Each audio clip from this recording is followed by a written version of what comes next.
Ал яқин. Яқин деген бұл шек күмәннің қаршылығы. Илим бұл маалымат менен билдиңиз. Билдиңиз. Аллахтан башка сыйынууга эч кимге болбойт турбайбы? Сыйынууга Аллахтын өзүнө гана таандык турбайбы? Деп сиз маалымат алдыңыз.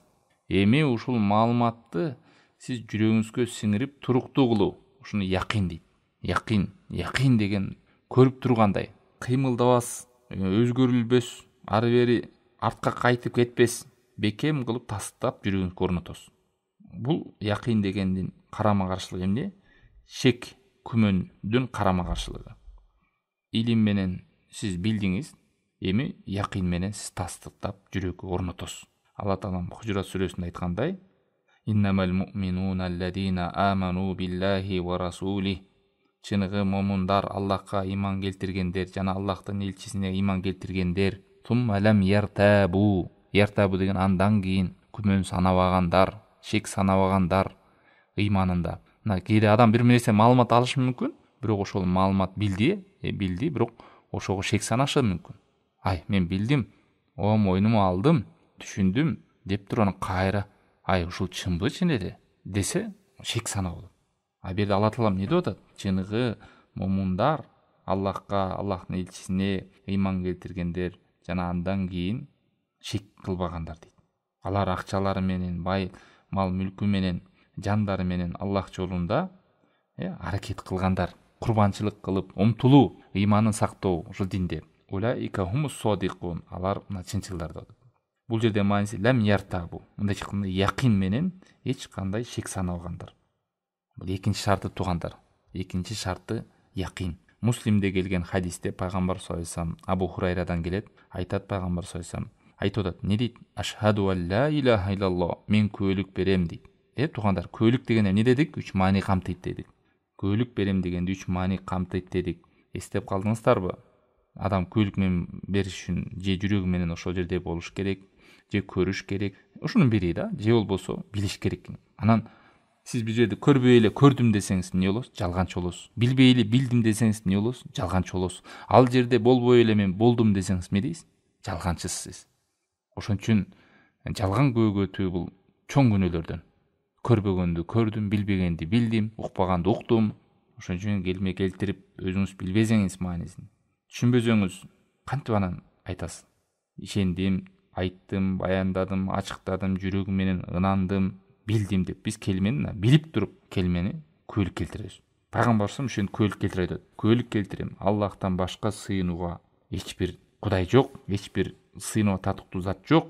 Жана мен Аллахтын элчисимин деп пайгамбар көөлүк берет.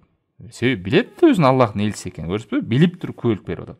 Анан айтат: "Ла ялкаллаха бихима". Кайсы бир адам Аллах Тааламды ушул эки нерсе менен жолукса дейт. Эмне эки нерсени айтып атат берде туугандар? Эки нерсе деп Аллахка көөлүк берген адам, пайгамбар саллаллаху алейхи вассаламга көөлүк берген адам, Аллахтан башка сыйынуу эч ким жок деп, жана пайгамбар Аллахтын элчиси деп көөлүк берген ушул эки нерсе менен Аллахка жолукса дейт. Өлгөндөн кийин эмне кылат дейт? Гойрошак, эч шек санабастан, күмөн санабастан жолукса, фихима ушул эки нерсе менен илля дахалал жанна. Ал бейишке кирет дейт. Бул сохих хадис туугандар. Муслимде келген. Көрдүңүздөрбү? Келмени айтып, ла илаха иллалла деп мен угуп калдым. Кээбилер ушинтип түшүнүп жүрүп, бир дастаркондо отуруп калса угуп калдым да, тааныган эле адамдардан. Өзү орозо тутуп коет. Билбейм, ошо бул динде эле жакшы деп, анан ал жакта эле көрүп келген адам бар бекен, өлгөндө көрөрбүз, ага чейин аракет жасай берели деп. Бул күмөн да туугандар. Күмөн санап атат, шек санап атат бул адам. Динге шек санаса, пайгамбарга шек санаса, бул арабтардын эле дини бияка чейин өтүп кетиптир, мисалы. Динден чыгып кете турган сөздөрдү сүйлөгөндөр бар, Алла сактасын. Бул ошол келменин шарттарын билбегендик. Маалымат алган, бирок ошол маалымат якин менен жүрөгүндө отурган эмес. Дагы сохих хадистерде, бул да Муслимде келген, Абу Хурайрага пайгамбар саллаллаху алейхи вассалам айтып атат: "Ман лакита мин вараи хадал хайт". Пайгамбар саллаллаху алейхи вассаламга келип жолугуп, Абу Хурайра радыйаллаху анху айтып атат: "Эгерде сен азыр бул жерден чыгып кеткенден кийин, тосуп турган дуалдан кимди көрсөң дейт, яшхад алла илаха иллаллах, Аллахтан башка сыйынууга зат жок деп көөлүк берсе, мустайқинан, қарасаңыздар өзіңіз шарттар айтылып баштады мына. Мустайқинан деген не еле? Яқин менен дейді. Шек санабастан, яқин деген көріп тұрғандай. Мустайқинан биха қолбуху, жүрегі менен, яқин менен көйлік келтірген болса, фабаширху бил жанна, ал адамды бейіш менен сүйіншілігін дейді. Субханалла. Анан келмени айттыңыз, билдиңиз, туура билдиңиз, эч бир ибадатты башкага арнаган жоксуз. Биринчи илимди шартын аткардыңыз, анан экинчи шарты якинге келгенде сынып калбаш керек. Алла сактасын. Ошо келгенде адам шек санап кетсе, көрсөңбү? Якин деген сен кандай көрүп турсаң, ошону көзүң менен көрүп тургандай.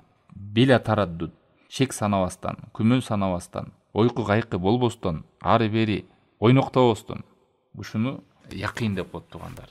Ал эми шек санап жүргөндөр, Алла сактасын, жүрөгү оорулар, мунафыктар болгон Тауба сүрөсүнүн 45-аятында айтат: Иннама ястадинукалладина ла ю'минуна биллахи вал яумил ахир вартабат кулубухум фахум фи райбихим ятараддадун дейт. Тауба сүрөсү 45-аят.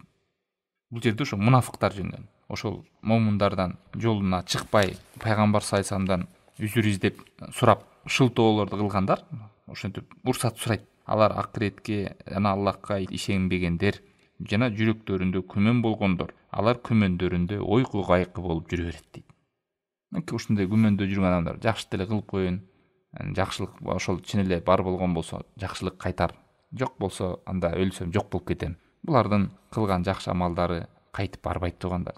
Имандын жакшы иштерди кылып, ошону соо сакталып калыш үчүн соопту ким берет? Аллах берет. Ошо Аллахнын өкүмдөрүнө, буйруктарына, бул келген вахий кабарларына адам шек санабаш керек.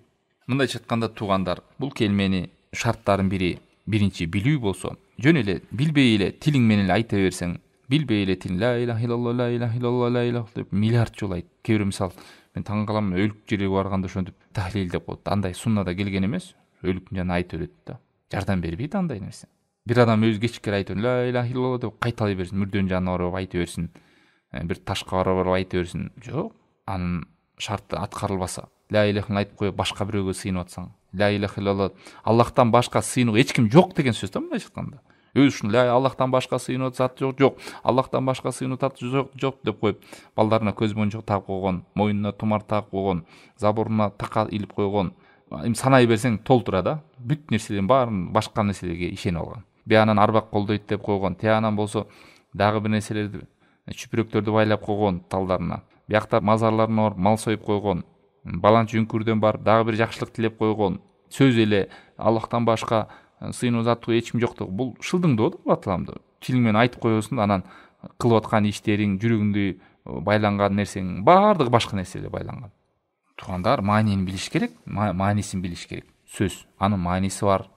Анан жөн эле сүйлөнүп калса эле ошондой болуп калса, анда пайгамбар сом кыйналып, эмне үчүн Меккеден чыкты, эмне үчүн мушриктер менен согушту, 23 жыл бою күрөштү. Жакшы гана мушриктердин баары ла илаха илlalloh деп коет, болду. Ла илаха илlalloh. Болду Мухаммад, мына айтып койдум сага. Кутулдуңбу? Кутулдуң, болду, кет. Ошондой болмок эле анда. Андай болгон жок да. Түшүнгөн да ал мушриктер. Муну айткандан кийин талаптары бар, шарттары бар. Мунун маанисинде оозунан чыккандан кийин бул сөздүн аткарыш керек. Билгенде ла илаха илlalloh, Аллахтан башка сыйынуу эч ким жок десе, биз тек гана Кудайга сыйынат турбайбыз. Болду деген билген ала.